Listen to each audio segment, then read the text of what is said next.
त्रिशूलमुण्डधारिणी धराविघातहारिणी गृहे गृहे निवासिनी भजामि विन्ध्यवासिनी दरिद्रदुःखहारिणी सुतां विभूतिकारिणी वियोगशोकहारिणी भजामि विन्ध्यवासिनी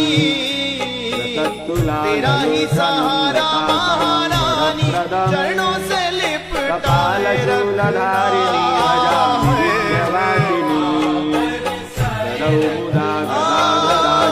शिवप्रदायिनी वरावरातना शुभा भजामि विन्ध्यवासिनी